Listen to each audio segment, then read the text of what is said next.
culture is the brotherhood out there. Our number one asset is our people, for sure. If we don't value people, then we don't have a company. You spend more time with these guys on location than you do with your actual family at home, so the brotherhood of it is it's amazing. The physical manual labor of the job, it's not for everybody. It's not easy swinging hammers all day, packing iron, it gets tough. Flowback's not just one job. It's really numerous jobs all rolled into one name. This is going to be one of the tougher jobs that someone not knowing anything about the oil and gas industry will do. Be prepared to work, be prepared for long hitches, and be prepared to learn. If you're coming in just expecting to hang out and get by, it's not going to work. The potential for hazards are everywhere.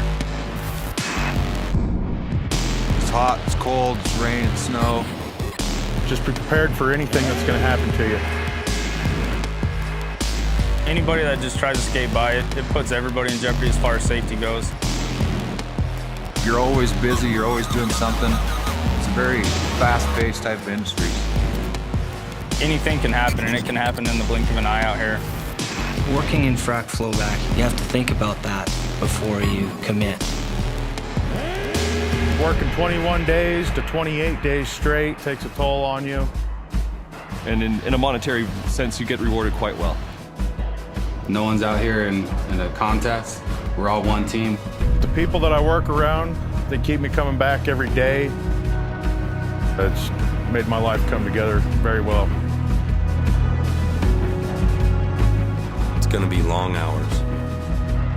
It's going to be time away from home. You're going to miss special moments in people's lives, but you're going to make great money.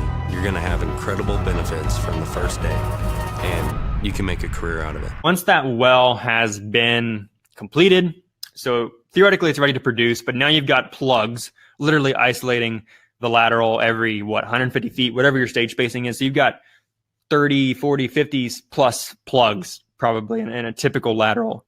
And so you obviously can't produce the well. So you're going to have to go in and drill them out. There are some companies that produce what we call dissolvable plugs, and they'll actually dissolve over time. But commonly, a lot of places still use standard composite plugs. So you're going to have to come back and drill them out. So, once the frac has happened, you're going to see another rig or something, or coiled tubing, or even like standalone units, deep wells doing those now. So a lot of different ways you can do it, but you're going to have a little rig or workover operation come back on site to actually drill out those plugs. And it's very similar to the drilling process. They're not except they're not running casing or cementing or anything like that. They're literally just running down with a bit and grinding those plugs out of the hole and washing them back up to surface. So once that's done, your well is ready to produce. So now typically what we see is a lot of companies use what we call a flowback crew, or if they don't use their own crew, it's still typically like a flowback phase of the well. So once you bring that well online, it's going to typically produce a good bit of water back to surface that you just use in your frac. It's not going to, I don't know what the percentage is going to vary really depending on your design. But you get a decent bit of water back, and then you'll also start producing. So whenever that well starts producing, it's going to be at the highest pressure that well probably is ever going to be at. And so you're going to have a lot of production all at once. So it's going to be your highest level of production. So typically we use flowback crews to be on site to watch that.